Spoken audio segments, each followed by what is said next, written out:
Hey everyone, welcome to week 60. This is day 5. This is our last day of our It's a Mess week. We're trying to come to terms, or at least I'm trying to come to terms with the messy painter that I am. I noticed this during last week's virtual workshop. We've painted my mother. We painted a glass jar. We painted a pretty beat, cardboard box.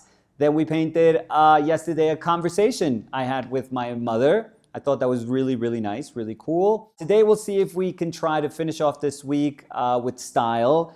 And again, the objective of all of this is just to be comfortable with who we are. So in my case, a pretty messy painter. So it's a mess. We'll see you guys next week.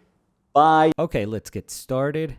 This is day 5. This is our final day of It's a Mess week. I mean, it's been a disastrous week. In a good sense. This is actually a good thing. This is about reclaiming the messy painter that I am. I mean, I was going to say the messy painter that we are, but not all of us are messy painters. Not all of us have to reclaim this particular aspect of painting, but in my case, I sometimes feel, I don't know if overly conscious is a good way to describe it, but from time to time, I notice that I am quite different from other people. And I think that this journey that I've been going through in the past couple of years that culminated with this project that we're doing with Danny has certainly put me in a path where I want to be looser, where I want to be more expressive, where I want to be bolder. And I don't think those things in themselves are the objective. I don't think that the end goal is just to be more expressive or to be looser. I think being looser or more expressive in my case means that I am far more comfortable with my own decision making, with trying to materialize through painting who I am. It just pushes me to go for the things that I know I am right from the start, right from the get-go, blasting off the blocks. You want to gain as much momentum as you can as soon as you start painting. And I really love that because I think that at the beginning of a painting is where, in my case at least, I have the most energy that I have through the construction of a painting. Those initial moments of a painting carry so much energy, so much strength, so much force, and have the potential to communicate so quickly what you are about that I find them absolutely indispensable. I've always wanted to, and you guys have heard me, and hopefully I can be true to what I'm saying right now. I've always wanted to envision my own painting in the future as just being that. If you could bottle that up, if you could bottle that energy up and make your painting be about that, spread that energy throughout the whole painting and have your painting be about those initial moments. I think that that's what my painting is about. I want my painting to showcase those things in the future. So I've always explained it in a overly simplistic way as painting oversized sketches. I think that that's an easy way to describe what my goal for the foreseeable future, at least, is going to be with my own painting. Again, this goal doesn't have to be what you guys wish that my painting was about. This goal doesn't have to be what your painting is about. All of our paths are completely different. In fact, now that I was just describing this initial instance of the painting where you just kind of like attack the painting, I realized as I was saying it that not everyone paints like that. A lot of people need to have a very controlled atmosphere when they are going to construct a painting. So a lot of people have to have previous studies. A lot of people have to have a previous drawing. A lot of people transfer that drawing onto the canvas. A lot of people do an underpainting based upon that drawing. Then they slowly start modeling, following very closely that drawing and respecting the decisions that they had previously made. And that makes a lot of sense. That makes a ton of sense when you're trying to develop a painting. But I'm not that sort of painter. I mean, I've tried to paint and I've probably painted dozens of paintings that way. But nowadays, for some reason, I just can't see myself doing those things. It's not that I can't force myself to do them. It's not that I can't push myself to be a bit more disciplined again. But like I said, this is not about disappointing people that wish that my painting could go back to those manners of resolving a painting. No, this is about my path and the decisions I've taken and the decisions I'm going to make based upon my own sensibility and based upon the things that I've learned throughout this journey. So hopefully in the future, I can be true to this belief I have that there is something very honest about me trying to pursue these oversized sketches. This is a very simple way of describing my goal, but I think that when I describe it as such, people can get an idea of what I'm referring to. I have to start saving a lot of money for paint if I'm going to do those things in the future, and I have to start using very large brushes. I have to extrapolate everything I'm doing right now with my small paintings in order to be able to achieve those things in larger paintings, but I think I can do it. All I need is to save a ton of money. So that means that I have to wait till my kids leave home or finish college. I don't know which one of those two grants me the ability to start saving money, but as long as my kids are not like 24, I think saving money is just a phrase that I don't really understand. So let's talk about today's painting instead of thinking about impossibilities.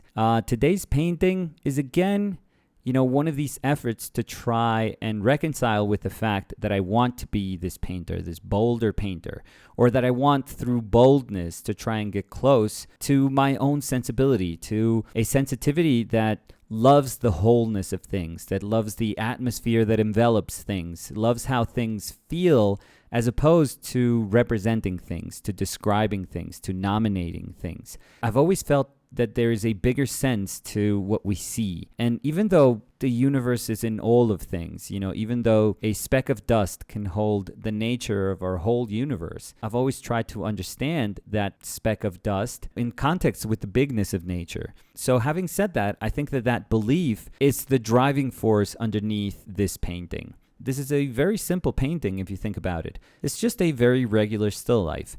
And to give you guys a better idea, this is my mother's lunch the last day that she was at the hospital. She absolutely abhors hospital food. My mother loves salt. If she could have tablespoons of salt, I think she'd be quite happy. It kind of makes sense now that she married my father, because my father used to make mineralized salt for cattle, salt that you would mix with grass in order for your cattle to be super healthy. That's what my father used to do, which I'm sure a ton of you find incredibly exciting, and it just shows that art and cattle and salt are just intrinsically connected, as we already knew from the beginning. So I'm not saying anything groundbreaking. So that salty connection between my mother and father manifested itself in my mother absolutely hating hospital food, because we all know that hospital food has no flavor. I mean, honestly, I think they give you that food so that you convince yourself that you feel better and you just want to leave. You just tell people, you know what? The hospital needs this room. They probably want another patient that they can leech money from. So I'm just going to leave. I don't want to eat here anymore. Thank you very much. So my mother wasn't eating anything during her stay at the hospital, but they had to make sure that she ate because after her surgery and for her recovery, it was very important that she would eat a balanced diet. And that last day, they had to make sure that she, had her lunch. I was there and I ate her lunch. The chicken was horrible. We didn't touch that chicken, so that lid that you see there is covering, honestly, something that begged not to be eaten. But the pea soup was really, really good. That's at the back. I didn't touch the juice because, honestly, it's a disgrace again. It's not sweet. It's watered down. It's hell. Who treats people this way? And I forget what else was there. I think there was some dessert, but we both saw it and we were like, no, we're not touching that either. So this tray, aside from the pea soup, which is very good, because how can you ruin pea soup? It's always going to be good. So aside from the soup, we didn't touch anything. It was pretty bad. So we left it there. We had a couple of bottles of water that are in the background, and that's about it. That was lunch. I'm going to say that was our last lunch because she was not going to touch that food. And we just had to convince them that she had eaten something and that she felt great. She didn't have an upset stomach. She could go home. And eventually she got home and she had like a big plate of pasta. So she was like super, super happy with, again, home meals, which are the absolute best. So, of course, I had to paint this, I don't think there's a better reason to paint things. I saw this, we experienced this with my mother, and I was like, yeah, this lunch fossil is just begging to be painted. I just love that there's this formal quality of presenting food, of bringing this food to your room, and it's food that's supposed to be healthy and good for you and help you recover, when in fact, it's terrible. And I know, people don't have to tell me like, hey, that's actually what you need to get better. It's not meant to be super savory food or super sweet food. This is the sort of food that actually gets you better. This is the sort of stuff that your body actually needs. You're not supposed to order Domino's from the ICU. Although, yes, why not? Bring a smile to a sick person's face. I'll tell you this, when I die, Domino's. Yeah, sure. I mean, if I'm dying, what's the point? If that's my last meal, oh, let me feel horrible about it. What am I going to have? Some chia seeds? Some algae? Come on. It's your last bite on earth. It's supposed to give you heartburn. You have to leave with a bang. So, yeah, it's going to be Domino's for me. Pepperoni pizza. The only pizza that should exist. So, yes, I got derailed there. Domino's can do that to me. But I loved this pseudo formality of presenting this food that ends up being horrible. It just looks okay. It looks like you're in your room and they're bringing this food and it just looks like, oh yeah, I should eat this. And then you take a bite and you're like, okay, what are you guys doing to me? I thought the whole purpose of this thing was to get me better, not to avoid healthy food from now on. So what better way to speak about this dual nature of this meal than to do it through painting? And to do it through our trusted 4-color palette and my messy ways. Today, I think I was especially messy. Don't think I used any medium for this painting. So it was just about trying to wipe my brush, but not really, and dirtying up all my mixes in my palette. So I think I sacrificed a little bit of the value range because, again, if mixes get dirty, chances are that you're not going to be able to fully take advantage of your value range. Your darks are going to get dirty. Your lights are going to get dirty. But that's my painting. That's exactly my painting if I had to describe my painting practice. In terms of the context of what I wanted to evoke through this painting, I think that even though there is a chasm between us, there is a precipice between the ability that I have and Sargent's ability. I'm going to talk about Sargent, and obviously I am not equipped, and I will never be equipped with the elegance and the class that he has as a painter. He is probably historically one of the most gifted painters ever. I mean, if you think about people that could say things through painting that we're still not able to fully dimension, in your mind you may think of people like Van Eyck or Titian or Velázquez or Rembrandt. And I really do think Sargent is up there with all of them. He was an extraordinary human being. Centuries are going to go by and nobody's going to be able to paint like Sargent. He was that magical. He was that different. He was that special. So even though, and I hope people can actually get past this, so even though he was a painter that was meant to paint high society, but if you get past this very obvious quality of his painting, you can tell that there's a painter underneath that is just untouchable. The way he understood the essence of things, the wholeness of things, again, I think it's unmatched. He was able to convey so much information, so much specificity with such economy that it's mind-blowing. I mean, it really is nothing short of mind-boggling how he did it. I don't have that ability. I don't have that vision. Whenever I see something that is inherently complicated, a complex subject matter that is made up of a ton of individual shapes and forms, I am overwhelmed. My initial reaction is panic. It's certainly not the calmness with which he attempted to solve things. That to me is the biggest lesson of Sargent. I'm never going to have the elegance. I'm never going to have the class. I'm never going to have the ability to tap into the sort of beautiful nature of things that he had.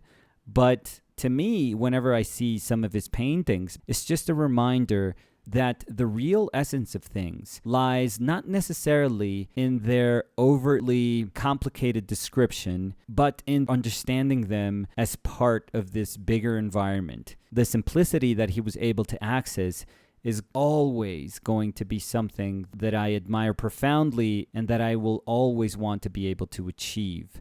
So I think that today, this messiness, this loose nature that I am respecting through my painting is something that can be exhibited when attempting to resolve this simple still life, this artificial lunch setup. So this week was not only about coming to terms with all those things, but also knowing that I can still see people like Menzel, like Sargent, that live galaxies away from me, This is an area of the known universe that I'm never going to be able to travel to. You know, I know it exists. I can see it there. It's a little speck. It's a little star that I can make out in the celestial sky, but I'm never going to be able to get there. But here's the thing. Even though I am not those painters, even though their ability is going to be something that is so far beyond my reach that I could convince myself, why paint? If I'm never going to be as good as those painters, why paint? You know, that's a thought that many times invades our brain. Well, because through painting, I can speak about being with my mother in the hospital during the last day that she was there. And I can talk about how the food was really bad and how I helped her out by eating that bowl of pea soup, and how I laughed and thought that it was hilarious that there's this very formal, pseudo-elegant way to present really bad food. And that I could speak about those things through my own idea of painting. And when you think about it, that's something that neither Sargent nor Menzel could speak about, because this is my life, and this is the way I paint. And that makes things a little bit better. I mean, it's not going to get me any closer to painting like them, but it's going to make me feel okay with the painter that I am. So that's going to be it for this week. It was a pretty fun week. I needed this. So thank you guys for coming with me in this very cathartic train ride. This was all about me this week. Next week, I promise you, we're going to do this fun thing where it's going to be about us. And I'm going to try to put to test something that I truly believe in. I think it's going to be a ton of fun. But that's going to be next week, as we say on Fridays. Danny, Samu, Fer, and myself, we all love you. Thank you so much once again for your support. It's been our pleasure to be the smallest part of your lives during this time. And all we ask is that next week you give us your permission to be your company once again. So thank you guys for everything. We love you. We'll see you next week. Bye.